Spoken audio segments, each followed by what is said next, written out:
ഓരോ വാർത്തകളും നേപ്പാളിലേക്കാണ് ആദ്യം പോകുന്നത്. നേപ്പാളിൽ സാമൂഹ്യ മാധ്യമങ്ങൾക്ക് ഏർപ്പെടുത്തിയ വിലക്ക് നീക്കി. ജൻസി പ്രക്ഷോഭം ആളിപ്പടർന്നതോടെയാണ് ഈ നടപടി. അടിയന്തര ക്യാബിനറ്റ് യോഗമാണ് തീരുമാനമെടുത്തത്. പ്രക്ഷോഭത്തിൽ നിന്ന് പിന്മാറണമെന്ന യുവാക്കളോട് നേപ്പാൾ വാർത്താവിതരണ മന്ത്രി അഭ്യർത്ഥിച്ചു. പ്രക്ഷോഭകർക്കെതിരായ പോലീസ് നടപടിയിൽ 19 പേർ കൊല്ലപ്പെടുകയും 300-ലധികം പേർക്ക് പരിക്കേൽക്കുകയും ചെയ്തിരുന്നു.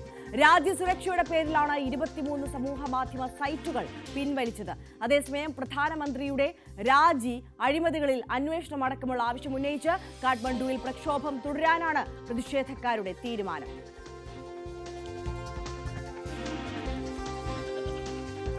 കെ പി അഭിലാഷ് കൂടുതൽ വിവരങ്ങളുമായി ന്യൂസ് ഡെസ്കിൽ നിന്ന് നമുക്കൊപ്പം ചേരുകയാണ്. K P, very good morning. സമാനതകളില്ലാത്ത രീതിയിലുള്ള വലിയ പ്രതിഷേധവും പ്രക്ഷോഭവുമാണ് ജൻസി വിഭാഗത്തിന്റെ ഭാഗത്തു നിന്ന് നമ്മൾ കഴിഞ്ഞ ദിവസം കണ്ടത്. ഈ പ്രക്ഷോഭത്തിനൊടുവിൽ തീരുമാനം പിൻവലിക്കാൻ, ഈ സമൂഹ മാധ്യമ അക്കൗണ്ടുകൾ നിരോധിച്ച ഉള്ള തീരുമാനം പിൻവലിക്കാൻ സർക്കാർ തയ്യാറായെങ്കിലും അതിനപ്പുറം പ്രധാനമന്ത്രി രാജിവെക്കുന്നത് വരെ ഈ പ്രക്ഷോഭം തുടരാനാണ് ജൻസികളുടെ തീരുമാനം, അല്ലേ? Arya, good morning. ഒരുപക്ഷെ ജൻസി എന്ന പ്രയോഗം തന്നെ നമ്മൾ അടുത്ത കാലത്താണ് കേട്ടു തുടങ്ങിയത്. അതുകൊണ്ട് തന്നെ ആ വിഭാഗത്തിൽപ്പെടുന്നവരുടെ ലോകശ്രദ്ധയെ ആകർഷിച്ച ഒരു പ്രക്ഷോഭം തന്നെയാണ് നേപ്പാളിൽ നടന്നത് എന്ന് നമുക്ക് കൃത്യമായി പറയാൻ സാധിക്കും. ആ പ്രക്ഷോഭം ആളിപ്പടരുകയും ഒരുപക്ഷെ സർക്കാരിനോ ഭരണകൂടത്തിനോ ആ പ്രക്ഷോഭത്തെ നിയന്ത്രിക്കാൻ പറ്റാത്തൊരു സാഹചര്യത്തിലേക്ക് എത്തുകയും ചെയ്തതോടുകൂടിയാണ് നേപ്പാൾ സർക്കാർ നിർണായകമായി തീരുമാനം എടുത്തത്. നേരത്തെ സൂചിപ്പിച്ചതുപോലെ അടിയന്തരമായി മന്ത്രിസഭാ യോഗം ചേർന്നുകൊണ്ടാണ് സാമൂഹിക മാധ്യമങ്ങൾക്ക് ഏർപ്പെടുത്തിയ വിലക്ക് നേപ്പാൾ സർക്കാർ നീക്കിയത്. താൽക്കാലികമായിട്ടായിരുന്നു ഈ വിലക്ക് ഏർപ്പെടുത്തിയിരുന്നത് എങ്കിൽ പോലും ആ വിലക്കിന് എതിരെ ജൻസി വിഭാഗത്തിൽപ്പെട്ട യുവാക്കൾ ആയിട്ടുള്ള ആളുകൾ തെരുവിലേക്ക് ഇറങ്ങുകയും ആ പ്രക്ഷോഭം അക്രമാസക്തമാവുകയും ചെയ്ത ഒരു പശ്ചാത്തലം ആണ് ഉണ്ടായിട്ടുള്ളത്.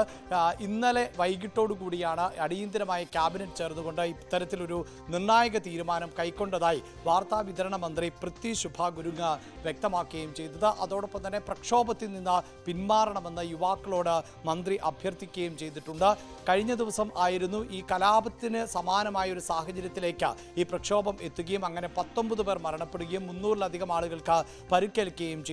ഇതേ തുടർന്ന് നേപ്പാളിലെ ആഭ്യന്തരമന്ത്രിയായിട്ടുള്ള രമേശ് ലേഖക് രാജിവെക്കുകയും ചെയ്ത പശ്ചാത്തലമുണ്ട്. ഇങ്ങനെ എല്ലാ അർത്ഥത്തിലും സർക്കാരിന് നിയന്ത്രിക്കാൻ പറ്റാത്ത ഒന്നായി ഈ പ്രക്ഷോഭം ആളിപ്പടർന്ന ഒരു സാഹചര്യത്തിൽ ആണ് ഇപ്പോൾ 26 സാമൂഹിക മാധ്യമങ്ങൾക്ക് ഏർപ്പെടുത്തിയിട്ടുള്ള താൽക്കാലികമായ വിലക്ക് നീക്കാൻ നേപ്പാൾ സർക്കാർ തയ്യാറായത്. നേരത്തെ കഴിഞ്ഞ വെള്ളിയാഴ്ചയോട് കൂടിയാണ്, അതായത് ഈ സാമൂഹ്യ മാധ്യമങ്ങൾക്ക് ഏർപ്പെടുത്തിയ താൽക്കാലിക വിലക്കിനെ തുടർന്ന് ഒരു പ്രക്ഷോഭം ആരംഭിച്ചത്. തുടക്കത്തിൽ അത് ഒരു ചെറിയ പ്രക്ഷോഭം ആയിരുന്നു. ഏതാനും യുവാക്കളുടെ ഒരു കൂട്ടായ്മ രൂപപ്പെടുകയും ആ കൂട്ടായ്മ പ്രതിഷേധവുമായി തെരുവിലേക്ക് ഇറങ്ങുകയുമാണ് ചെയ്തത്. എന്നാൽ വളരെ പെട്ടെന്ന് ആ കൂട്ടായ്മയുടെ അംഗബലം വർദ്ധിച്ചു എന്ന് മാത്രവുമല്ല, 10,000-കണക്കിന് ജൻസി വിഭാഗത്തിൽപ്പെട്ട യുവാക്കൾ തെരുവിലേക്ക് ഇറങ്ങിയും സർക്കാർ വിരുദ്ധ മുദ്രാവാക്യങ്ങളും ബാനറുകളും ഫ്ലെക്സുകളുമായി തലസ്ഥാനമായി കാഠ്മണ്ഡുവിൽ അടക്കം നിലയുറപ്പിക്കുകയും ചെയ്തു. ഒപ്പം പാർലമെന്റ് മന്ദിരം, അതീവ സുരക്ഷാ പ്രാധാന്യമുള്ള മേഖലകളിലേക്ക് അടക്കം ഈ പ്രതിഷേധക്കാർ ഇരച്ചെത്തുകയും അവിടെ അക്രമം അഴിച്ചുവിടുകയും തീയിടുകയും ഒക്കെ ചെയ്ത പശ്ചാത്തലം ഉണ്ടായി. നിരവധി വാഹനങ്ങൾ അടക്കം അഗ്നിക്ക് ഇരയാക്കിയ ഒരു പശ്ചാത്തലമൊക്കെ ഉണ്ടായി. മാത്രവുമല്ല, ഈ പ്രതിഷേധത്തെ അടിച്ചമർത്താൻ സൈന്യത്തെ അടക്കം ഉപയോഗിച്ചു എങ്കിൽ പോലും പ്രക്ഷോഭകാരികൾ പിന്തിരിഞ്ഞു പോകാത്ത ഒരു സാഹചര്യം ആണ് ഉണ്ടായത്. ഇങ്ങനെ എല്ലാ അർത്ഥത്തിലും സർക്കാരിന് നിയന്ത്രിക്കാൻ പറ്റാത്ത ഒന്നായി പ്രക്ഷോഭം മാറുന്ന സാഹചര്യം ആണ് ഉണ്ടായത്. ആരെ ഇതിൽ എടുത്തു പറയേണ്ടത്, ഇങ്ങനെ ഒരു കടുത്ത തീരുമാനത്തിലേക്ക്, അതായത് 26 സാമൂഹ്യ മാധ്യമങ്ങളെ വിലക്കേണ്ട കടുത്ത തീരുമാനത്തിലേക്ക് നേപ്പാൾ സർക്കാർ എത്തിയത് അവിടുത്തെ സുപ്രീം കോടതിയുടെ ഉത്തരവിൻ്റെ പശ്ചാത്തലത്തിൽ ആണ്.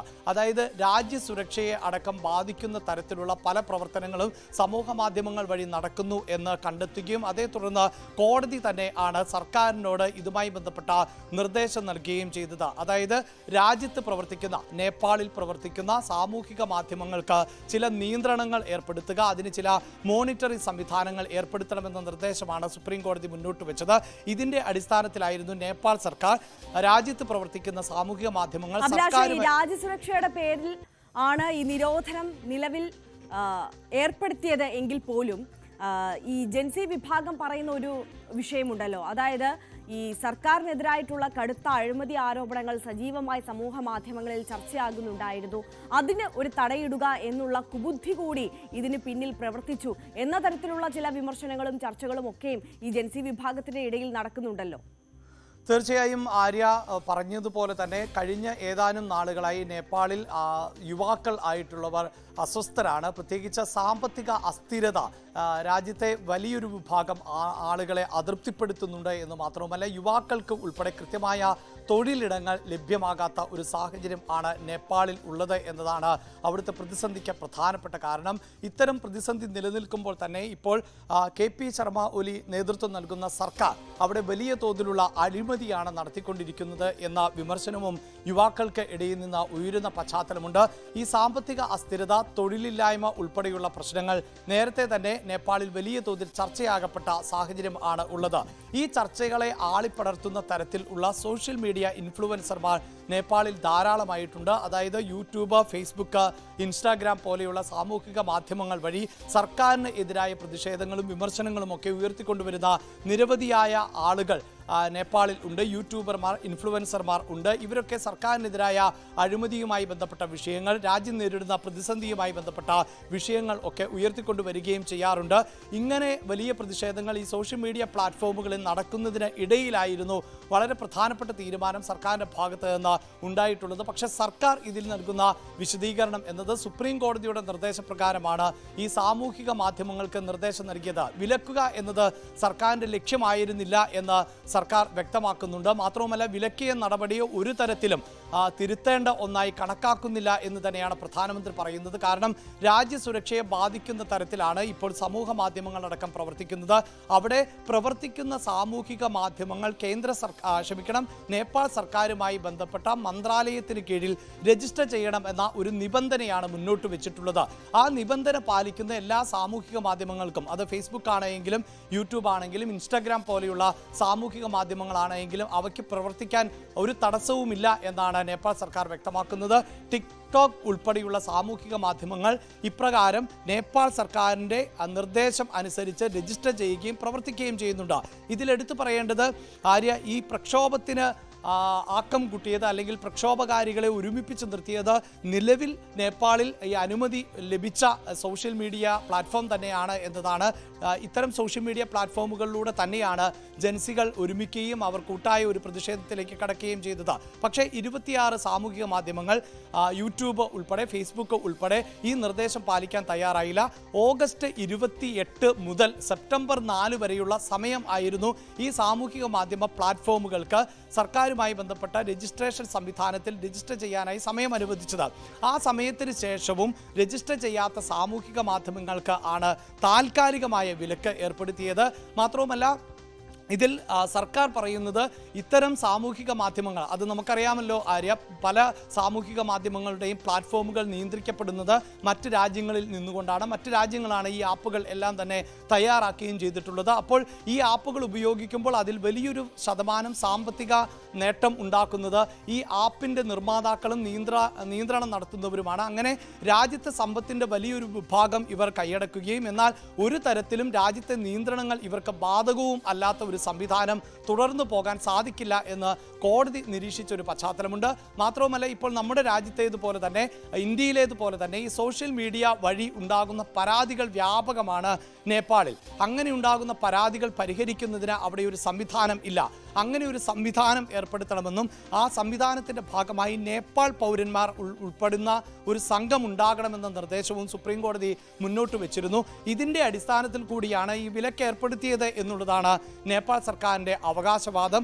എന്തായാലും ഇതിൽ എടുത്തു പറയേണ്ടത് ആര്യ സൂചിപ്പിക്കുന്നത് പോലെ ജൻസി പ്രക്ഷോഭം എന്നത് കൈവിട്ടു പോകുന്ന സാഹചര്യമാണ് ഉള്ളത് എങ്കിൽ പോലും ഏതൊരു രാജ്യത്തിനും അവരുടെ ആഭ്യന്തര സുരക്ഷ എന്നത് പ്രധാനപ്പെട്ടതാണ്. എടുത്തു പറയേണ്ടത് നമ്മുടെ രാജ്യത്ത് അടക്കം പല സോഷ്യൽ മീഡിയ പ്ലാറ്റ്ഫോമുകളും നിരോധിച്ച സാഹചര്യമുണ്ട്. ഇപ്പോൾ നേപ്പാളിൽ പ്രവർത്തിക്കുന്ന അല്ലെങ്കിൽ അനുമതിയുള്ള ടിക്ടോക്ക് പോലെയുള്ള സോഷ്യൽ മീഡിയ പ്ലാറ്റ്ഫോമുകൾക്ക് നമ്മുടെ രാജ്യത്തും നിയന്ത്രണങ്ങൾ ഏർപ്പെടുത്തുകയും വിലക്ക് ഏർപ്പെടുത്തുകയും ഒക്കെ ചെയ്തിട്ടുണ്ട്. എന്തായാലും ഇവിടെ രണ്ട് തട്ടിൽ ആണ് ഇപ്പോൾ സർക്കാരും ജൻസികളും ഉള്ളത് എന്നുള്ളതാണ് എടുത്തു പറയേണ്ടത്. സർക്കാർ ഇപ്പോഴും ജൻസികളുടെ പ്രക്ഷോഭത്തെ അനുകൂലിക്കുന്നില്ല.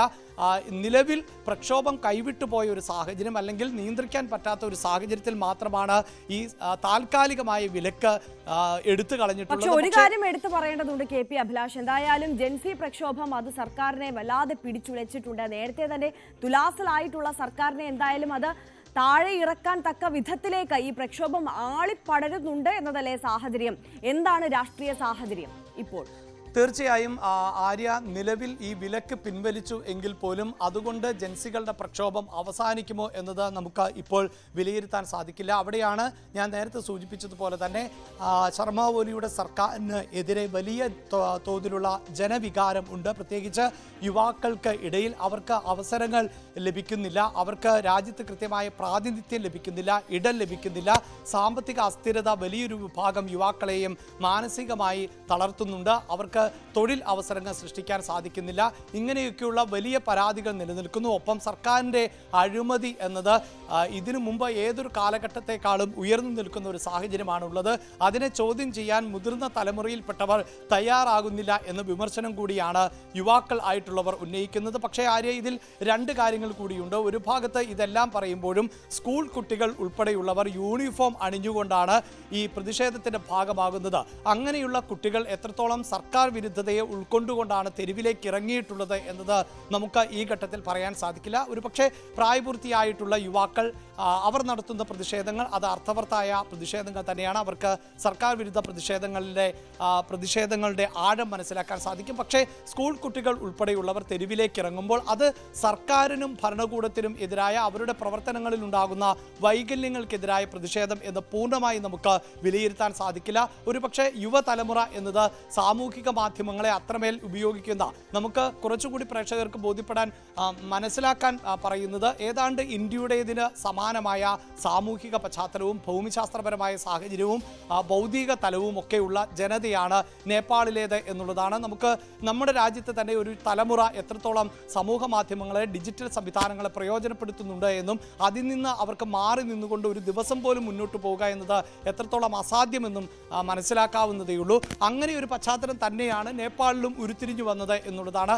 അതുകൊണ്ടാണ് സ്കൂൾ കുട്ടികൾ ഉൾപ്പെടെ ഉള്ളവർ പ്രതിഷേധവുമായി രംഗത്തേക്ക് എത്തിയത്. ഒരു പക്ഷേ ഈ വിഭാഗത്തിൽപ്പെടുന്നവർ അങ്ങനെ സർക്കാർ വിരുദ്ധതയാണോ അവരുടെ പ്രതിഷേധത്തിന് മുഖമുദ്രയാക്കിയത് എന്ന് പറയാൻ സാധിക്കില്ല. അവർ ഒരു പരിധിവരെയെങ്കിലും ഈ സമൂഹ മാധ്യമങ്ങൾ അവർ നിരന്തരം ഉപയോഗിച്ചുകൊണ്ടിരുന്ന, അവർ പ്രയോജനപ്പെടുത്തിക്കൊണ്ടിരുന്ന സോഷ്യൽ മീഡിയ പ്ലാറ്റ്ഫോമുകൾ ഇല്ലാതാവുക എന്നത് അവരെ വലിയ തോതിൽ ബാധിക്കുന്ന ഒന്നാണ്. അതുകൂടി നമുക്ക് ചേർത്ത് വെച്ചുകൊണ്ട് മാത്രമേ നേപ്പാളിൽ നിന്നുള്ള ഈ വിവരങ്ങൾ പ്രേക്ഷകരിലേക്ക് എത്തിക്കാൻ സാധിക്കൂ. ആര്യ, തീർച്ചയായും കെ പി അഭിലാഷാണ് വിശദാംശങ്ങളുമായി നമുക്കൊപ്പം ചേർന്നു.